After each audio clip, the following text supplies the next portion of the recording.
Posledním sdělením z této trojice bude sdělení francouzské poslankyně, která je náhradnicí ve výboru pro životní prostředí,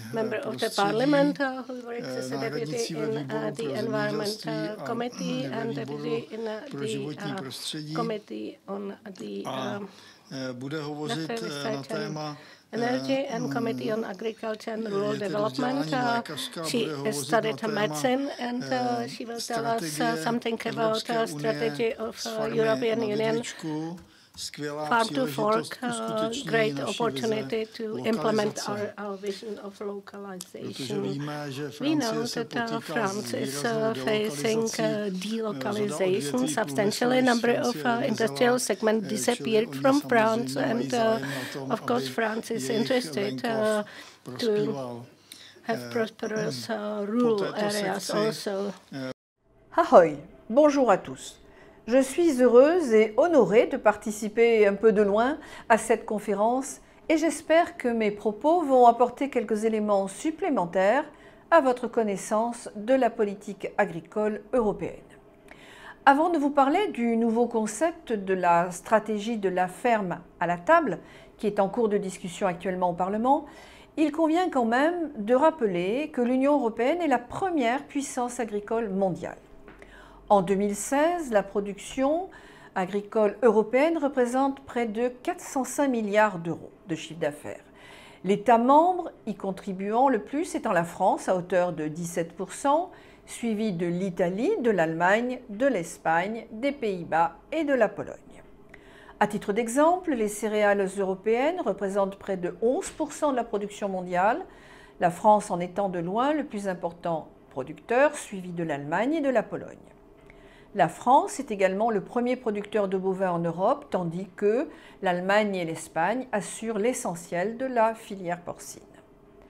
Concernant les exportations, l'Union européenne est le premier exportateur mondial de produits agricoles, à hauteur de 140 milliards d'euros en 2018, générant ainsi un excédent commercial de 22 milliards en raison de très nombreux traités de libre-échange. Il s'agit surtout des boissons, vins et alcools pour 25 milliards, suivis par le lait, les produits laitiers, les préparations à base de céréales, respectivement à hauteur de 11 et 10 milliards d'euros. Le nombre d'exploitations européennes était de 10 millions en 2013. Malheureusement, elle ne fait que diminuer.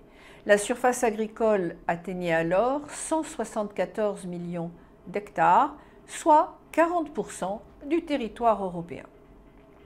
Il est clair que ces chiffres colossaux sont à mettre au crédit de nos agriculteurs, qui chaque jour participent à garantir la souveraineté alimentaire de notre continent et donc de nos États membres.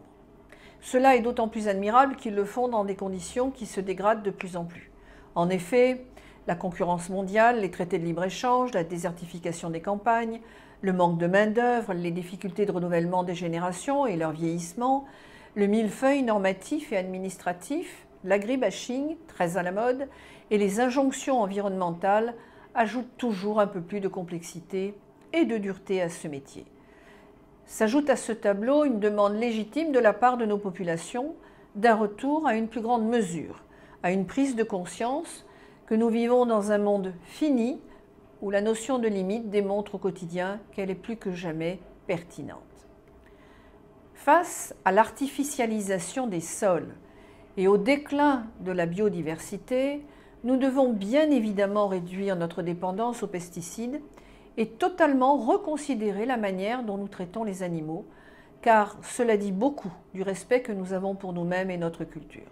Enfin, il faut que nos agriculteurs, que nos paysans puissent retrouver le goût et la quiétude de leur travail, grâce en particulier à une juste rémunération. Aujourd'hui en France, mais dans d'autres pays européens aussi, c'est un agriculteur par jour qui se suicide.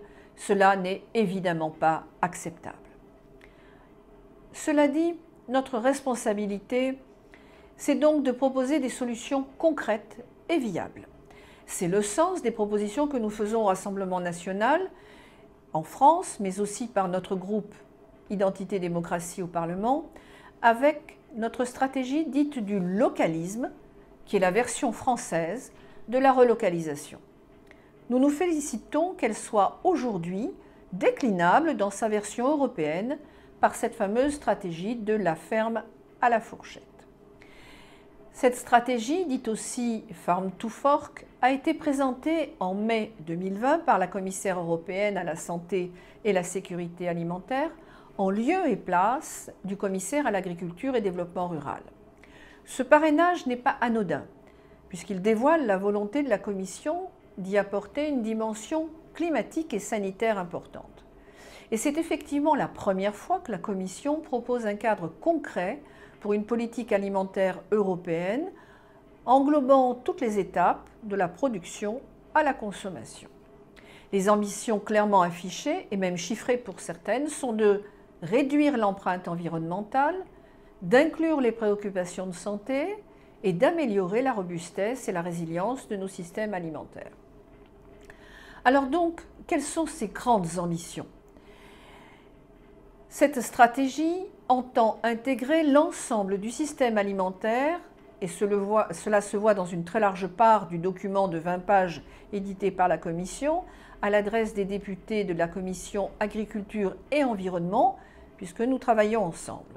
Elle donne les grandes lignes directrices de cette ambition européenne en se concentrant sur les conditions de la production agricole. La Commission affirme ainsi sa volonté de réduire les pesticides chimiques et les risques associés de 50% d'ici 2030.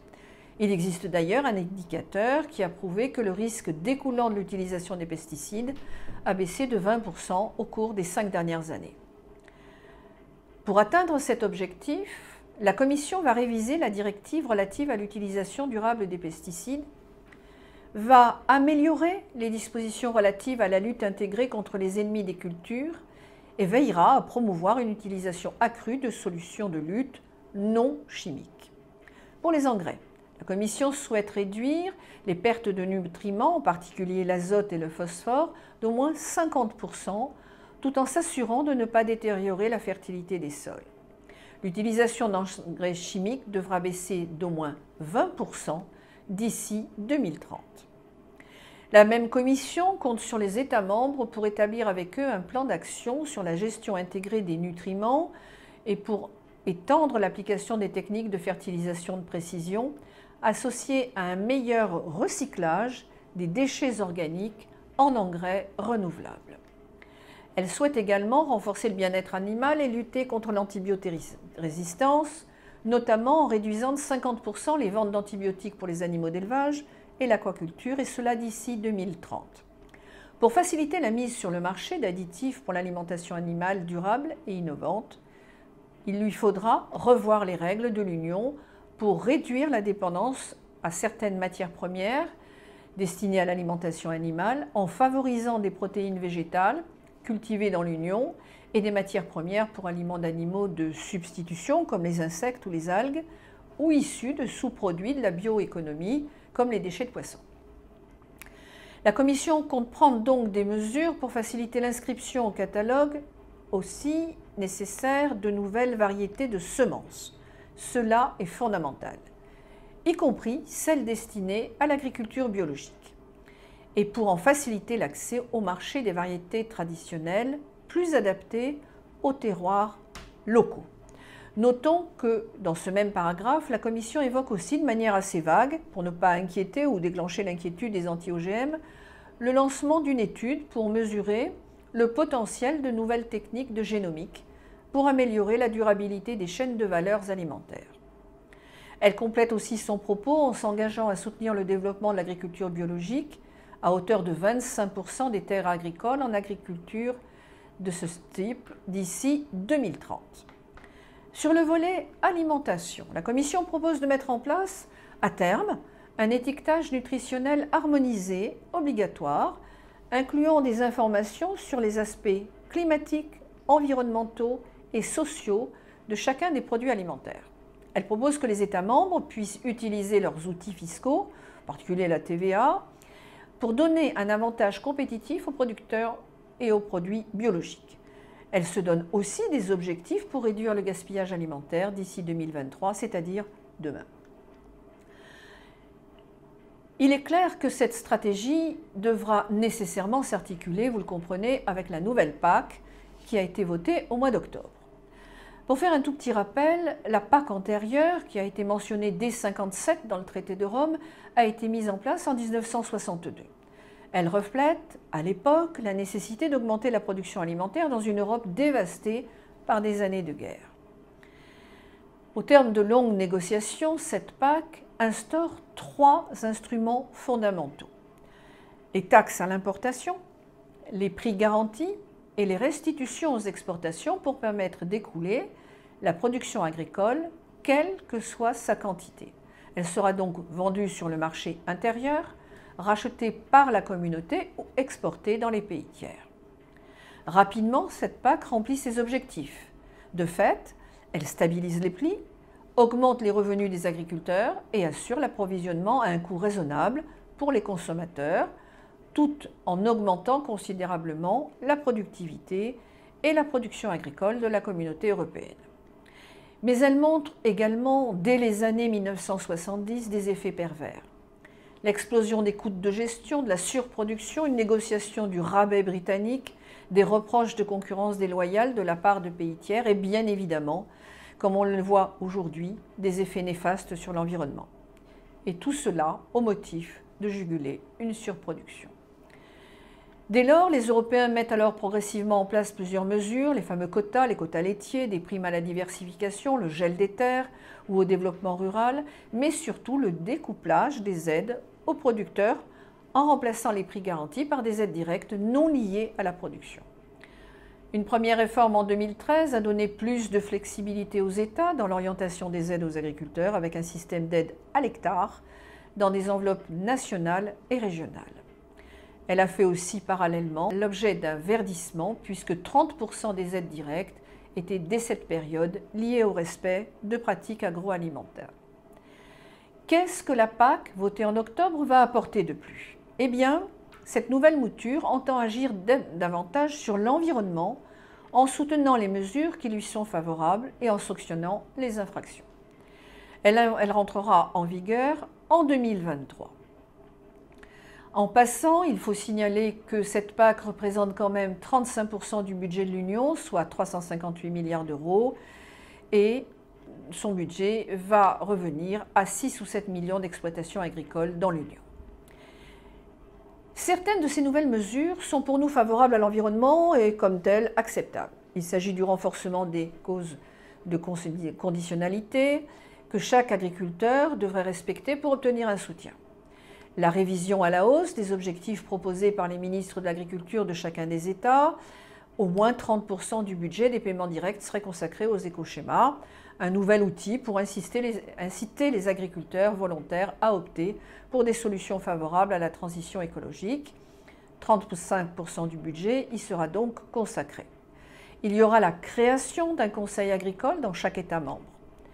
Chaque État étant invité à réserver au moins 30% des fonds de l'UE qui lui sont octroyés pour aider les agriculteurs à lutter contre le changement climatique, à gérer de meilleure manière les ressources naturelles et protéger la biodiversité. Il s'agit notamment pour les aider à aménager 10% de leurs terres pour cette fameuse biodiversité en implantant par exemple des haies, des arbres non fruitiers ou des mares. En revanche, il est regrettable qu'il y ait des sanctions plus lourdes pour les agriculteurs qui enfreindraient à plusieurs reprises les exigences de l'Union européenne. Il faut dire aussi que cette PAC subit les critiques des ONG environnementales si l'on en juge par le communiqué du collectif d'agriculteurs pour une autre PAC, membre du groupe Good Food Good Farming, qui réunit près de 400 ONG et qui indique qu'il juge irresponsable de cautionner une PAC qui, au motif qu'elle ferait un petit pas en avant par rapport à aujourd'hui, reste très en deçà de ce dont nous avons besoin pour relever les défis de la décennie. Cette nouvelle PAC déplaît largement aux tenants de l'environnementalisme institutionnel. Et cela pour 3 raisons. Parce que les États membres vont définir un peu plus eux-mêmes leurs plans nationaux, parce que la lutte contre le changement climatique n'est pas l'objectif principal de cette nouvelle PAC et que le verdissement est principalement incitatif et volontaire. Le texte doit encore passer par des discussions interinstitutionnelles pour que sa version finale soit enfin connue. En ce qui nous concerne, nous suggérons donc d'orienter ces nouvelles mesures au niveau national dans le sens de plus de souveraineté. Et pour cela, nous proposons que chaque État membre, et en particulier en France, soit une puissance agricole au service d'une alimentation saine. Pour cela, différents moyens. En appliquant le patriotisme économique aux produits agricoles nationaux pour soutenir immédiatement nos paysans et nos pêcheurs, notamment au travers de la commande publique. En incitant à soutenir les exploitations familiales, en refusant les traités de libre-échange, TAFTA, CETA, Australie, Nouvelle-Zélande, et en refusant ce modèle économique fondé sur la mondialisation sauvage des échanges et le dumping social, sanitaire et environnemental, nous reverrons donc tous ces traités internationaux. En développant les circuits courts de la production à la consommation, en réorganisant les filières avec les outils du localisme, à savoir articuler le dynamisme agricole des territoires avec la demande en consommation, diversifier l'offre et la production agricole pour correspondre aux besoins locaux, générer une logistique de proximité, employer de la main-d'œuvre locale bien rémunérée, respecter les territoires et les savoir-faire, renforcer la formation et promouvoir la paysannerie de proximité, installer une culture du respect de l'animal, en particulier en refusant les méthodes d'abattage rituelles. En simplifiant le quotidien des agriculteurs, en stoppant l'explosion des normes administratives et en encourageant l'installation des jeunes agriculteurs par le biais de défiscalisation durant les premières années.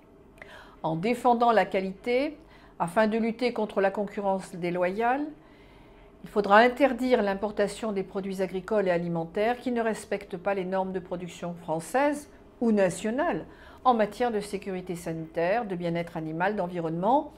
Il faudra imposer la traçabilité totale à l'origine géographique et du lieu de transformation sur l'étiquette afin de garantir la transparence et l'information complète des consommateurs. En favorisant aussi les exportations agricoles, notamment en soutenant les labels de qualité. La paysannerie est pourtant le creuset de l'histoire européenne. Les peuples de nos nations ont su dompter la nature, ils ont su comprendre les particularismes géographiques pour transformer ce formidable réservoir de vie qu'est la Terre en outil de notre puissance et de notre souveraineté. Je vous remercie.